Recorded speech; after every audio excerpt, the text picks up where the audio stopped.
Hello, I'm Brian Tracy, and welcome to this session on selling. You know, we're all in the business of influencing customer behavior in some way. In fact, we're all in the business of influencing other people's behavior in some way. In life, we have a choice. We can either be the influencer or the influencee. We can either be the person who influences others and gets them to do the things that we want, or we can get others to influence us and we do the things that they want. In this session, we're going to ask the question, why is it that some customers buy faster than others, and some customers buy slower, and some customers don't buy at all? Now, an enormous amount of research has been done in this subject to find out what makes people tick. And since you're a customer, I'm a customer, everybody's a customer, these same factors work on you and they work on me every single day. They are the essence of all persuasive and influential messages, the essences of all advertising and promotion, whether it's in print or newspaper, television, radio, or anything else. So, why do some customers buy faster, and how can we use these ideas to help people make quick decisions? And why do some customers buy slower, and how can we pull the plug on that slowdown, if you like, and get them to buy our products or services? Well, what we know is this, is that each customer you deal with has deep subconscious needs. They have deep subconscious needs, and it is only when you tap into these deep subconscious needs, very much like an oil well driller drilling into the deep pockets that gets the gusher. It's only when you hit a need, like touching a nerve, that you cause people to actually respond to your offering. Some of the things are called buying influences. Now, we know enough from experimentation and articles that have been written and studies and your own experience, and being a customer yourself, you'll recognize these, and so they won't be able to be used on you. We know that there are buying influences that short-circuit the decision-making process. Let me give you an example. Let us say that this is a clock, okay, and it starts up at 12, and the normal decision-making process has to go through, whether it's a week, a month, several months, and so on, it has to go around a long cycle of meetings and follow-up meetings and proposals and presentations and difficulties and so on. What if you could find a way to take this to 1 o'clock and it went shh, bang, and the customer bought at that point? You could short-circuit the process almost like pushing a button or triggering a wire. Well, one of the things we know is this, is all top salespeople have learned how to short-circuit the decision-making process. One of the things we know is that customers are lazy, just like you're lazy and I'm lazy. Customers are always looking for ways to get from where they are to where they want to go quickly. And they're looking for indications and cues that salespeople and companies can provide that help them to make a decision to move or not to move. So sometimes the customer can be completely uninterested in what you're talking about, but if you touch the right button, they'll change almost instantly and be ready to buy. So let's start with the most important of these buying influences, or what we call triggers. These triggers that you can pull that make such a difference. The first one is called reciprocity and obligation. Now, reciprocity and obligation comes from some of the work by Robert Cacciano at the University of Arizona in Tucson. Reciprocity and obligation are the number ones. They're the tops of the hit parade. They are the ones that have the greatest influence on us. And let me explain what I mean. Reciprocity has to do with you do something for me, I do something for you. It's based as far back as the law of sowing and reaping, the law of cause and effect, Newton's law of action and reaction. Reciprocity and obligation says that if you do something for me, I do something for you. If you take me out for lunch, I take you out for lunch. If you send me a Christmas card, I send you a Christmas card. If you buy me a drink, I buy you a drink, and so on. Our entire society is based on a general understanding of reciprocity and obligation. Our whole law of contract in our society says the party of the first part will do A, and the party of the second part will do B, in which case the party of the third part will do C, and the party of the second part, if you like, will do D, and so on. In other words, a contract is a written agreement for reciprocity and obligation. If I do this, you owe it to me. If we don't fulfill our understandings or agreements under the contract, what we do is we breach the contract and we make ourselves liable to action of all kinds. Now, the reason why this is so powerful is that in any normal person, we like to stay even. You and I like to stay even. We don't want to feel under obligation to someone else. We want to reciprocate. If you do something for me, I feel a burden. I feel like I owe you one. And I don't like the feeling of owing you one. So I want to get out from under this burden of owing you one by doing something back that evens the score. This, by the way, is one of the most important of all psychological factors. It takes place in relationships. Your children do something for you, you owe them something. Your spouse does something for you, you owe your spouse something. Your boss does something for you, and so on. Everything is reciprocal. If we don't reciprocate, it's like playing table tennis. We don't hit the ball back, and the game will stop. So, with regard to reciprocation, there is what is called emotional reciprocation or reciprocity. This says simply, if you make me feel good in some way, I'm going to make you feel good. If you compliment me or compliment my work or say something that flatters me or my business and you make me feel happy about myself and my life, well, I want to make you feel happy as well. That's why you often see the case where a person says, well, you look very good today. We'll say, thank you, you look good too. And I hope you had a good time on the weekend. Yes, did you have a good time on the weekend too? In other words, it goes back and forth. We always want to continue to reciprocate.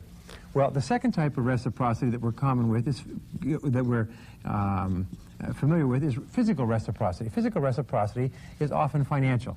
You loan me something, I'll lend you something. You do something for me, I'll do something for you. You lend me money when I need it, I'll lend you money when you need it. You let me use your condominium, I'll let you use my motorhome, and so on. We like to reciprocate because we want to get out from under this sense of obligation. Now, as a clever salesperson, if you want to influence other people, what you want to do is you want to put them under a sense of obligation to you.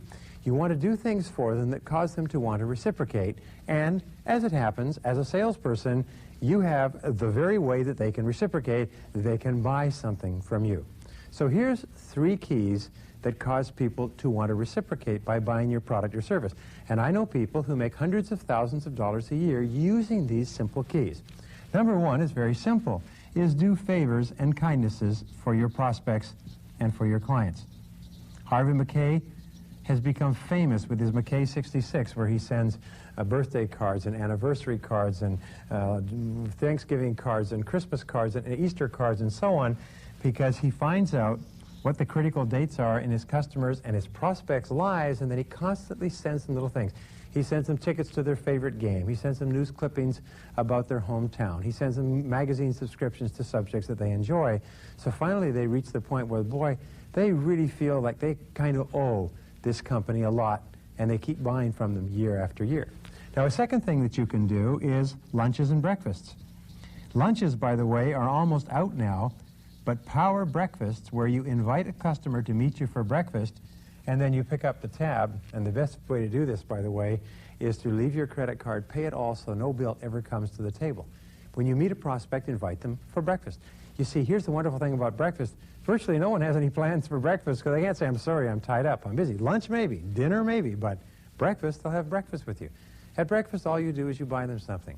What we have found is this, is that if you sit with a person and break bread and eat, after a person has eaten, they have a general feeling of well-being. They feel kind of happy inside. And that happiness kind of spreads to whoever's with them at the table. So you don't even have to make a sales pitch at your breakfast meeting. Just have breakfast and say, look, I'll get together with you. I'll give you a call in a couple of days. When you do, you'll be surprised. They'll be very open to seeing you. And the third thing that you can do is thank you notes.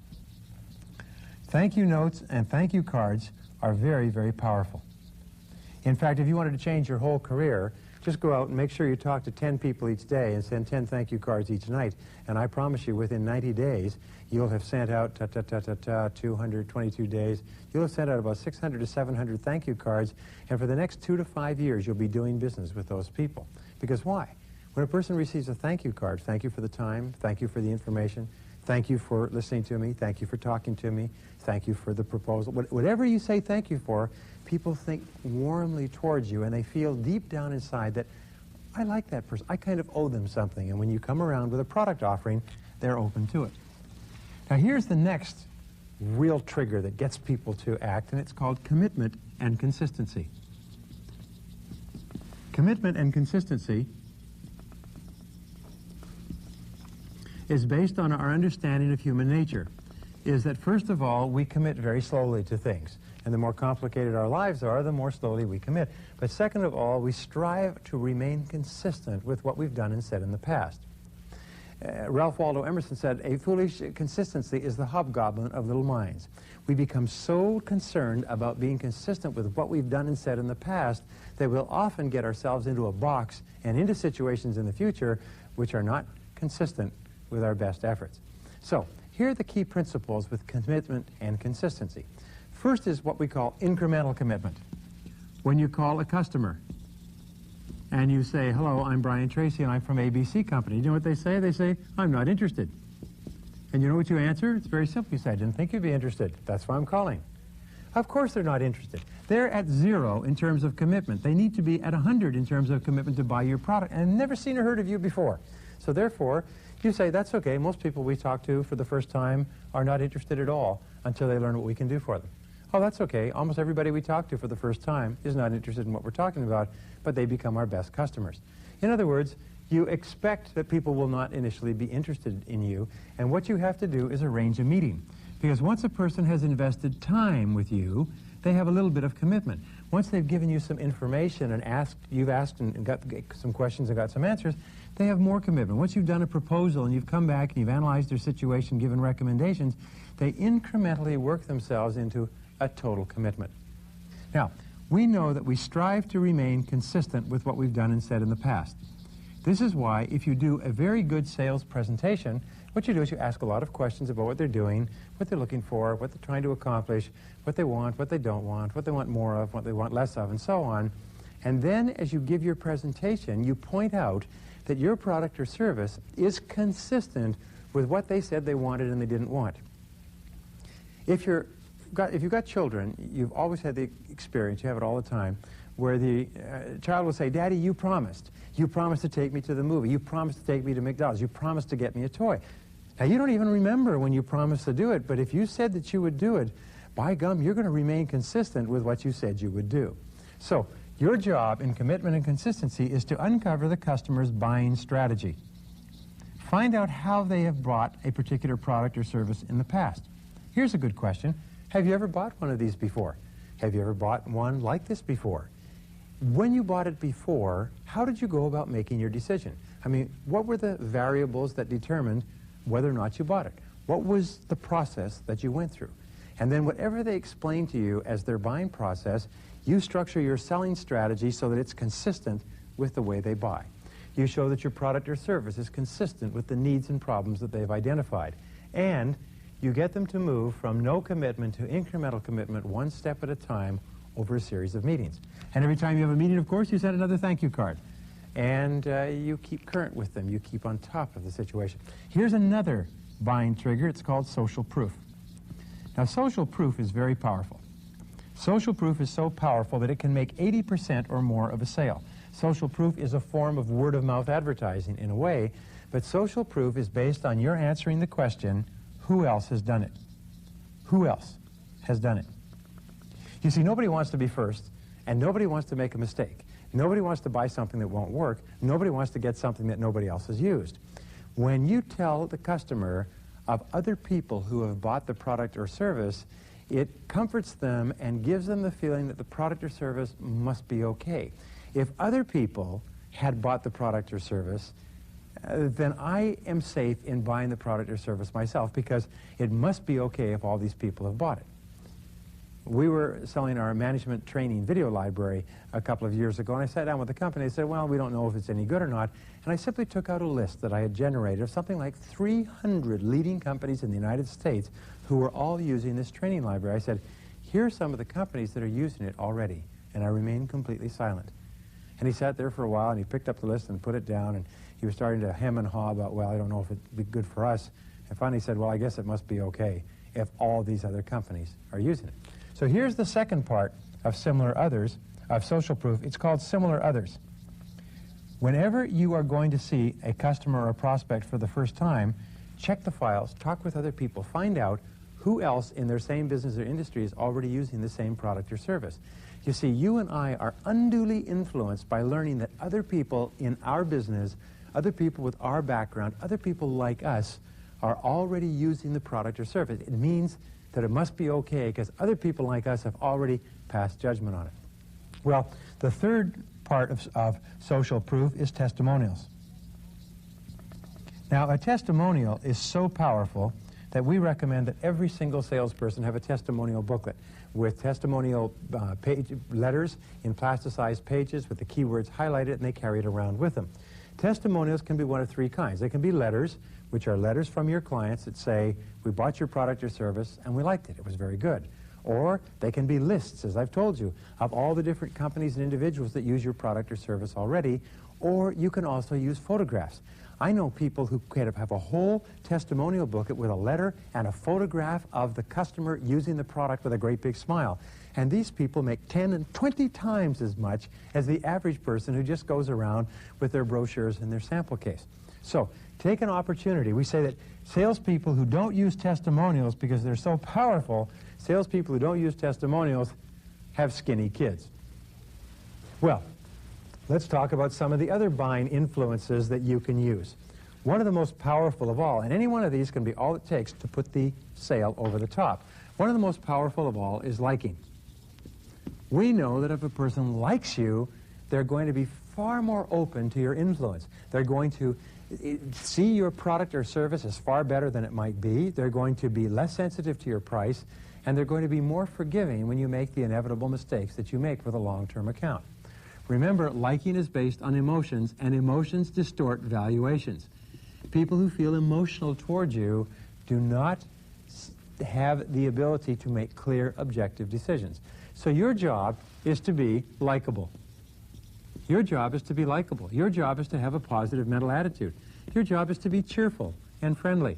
Your job is to smile and be the kind of person that people like to be around. We know that high self-esteem in salespeople leads to a positive mental attitude. High self-esteem is based on how much you like yourself, how much you respect yourself.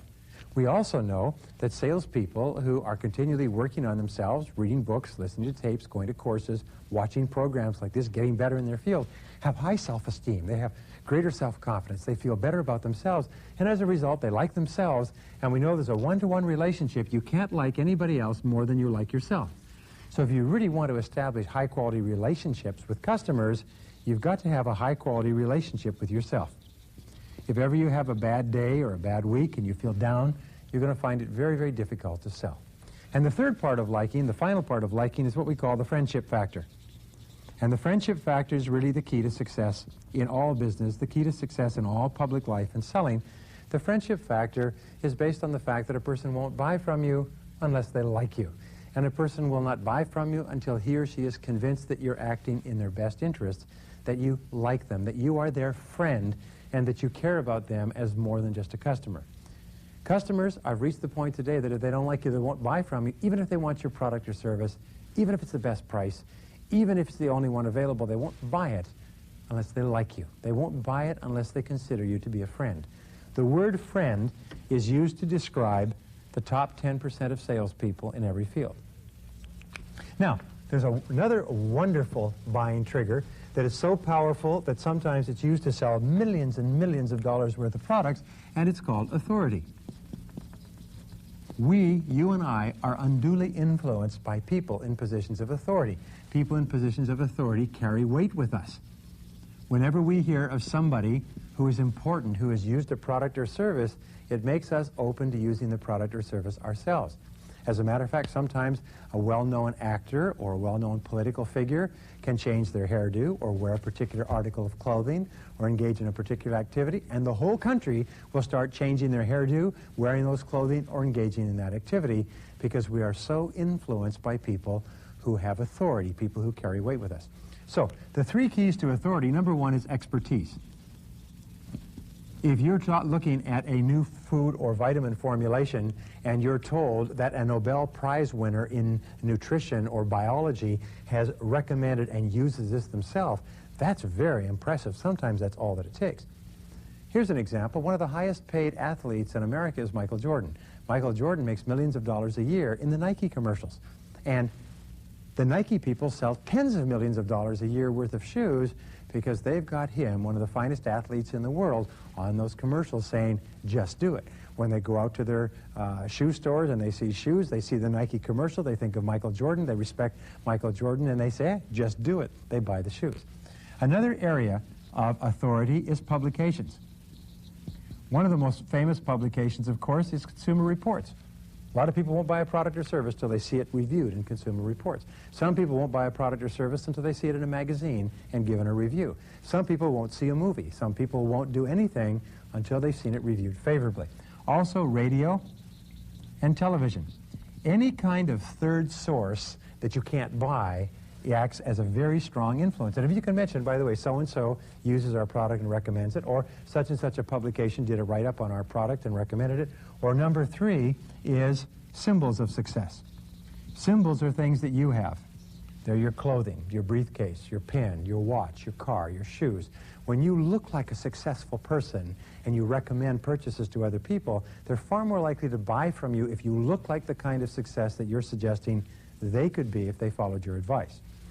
Now, another major influence or buying trigger is called scarcity. Sometimes we don't even know how much we want it until it's scarce. If your product or service is scarce, then by all means, be sure to point that out to your prospective client. Something that is scarce implies that it's valuable. If it's scarce, it means lots of people want it. Sometimes when you say to a person, well, whether you buy this or not, you should know this is the last one available for 3 months. I'll take it. Sometimes people didn't even realize they want it until you threatened to take it away from them. It makes it more desirable. So it also increases or creates urgency. Sometimes the customer, if they believe that you've got an endless supply of the product or service, they're in no hurry. But you can get them to move quickly if you can imply that there's a limited time that the product is available, there's a limited quantity of the product available, or there's a limited quantity available at a certain price. How many times have you been induced to buy things by them saying it's going up in price at the end of the month, or this is the last one we have, or this is the last one in your color? So whenever you can imply scarcity for any reason, by all means do it, because often that's all that it takes to cause a person to act quickly. Another principle which causes people to buy is called the contrast principle. The contrast principle says that when you contrast 2 items with different prices, first higher and then lower, the lower priced item seems, by contrast, far cheaper than it was before. Now, the higher priced item could be $500 and the lower priced item could be $400, but the lower priced item now seems far, far cheaper by contrast. There's something that takes place in the customer's mind. So always when you're presenting different items, always start with the highest priced item and then drop to the lowest price, because the contrast is distorted. And store after store that started off showing people the most expensive items in the store and then going to a less expensive item found that people thought it was much cheaper and spent much more than they expected. Now let me give you an example of how all these work. Have you ever been in a supermarket where you're walking around the supermarket and a person gives you a sample of a piece of food that's for sale on a special that day? Look at how these work. First of all, they give you a sample and you take it.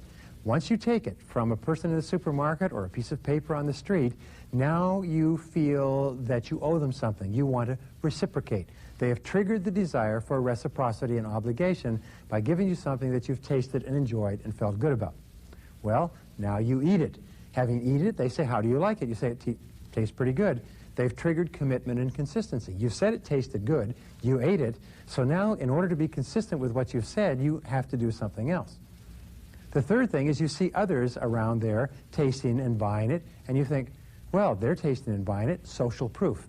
They are obviously not foolish people. They're my neighbors. They're people that I know as well, and they like it, so it must be okay.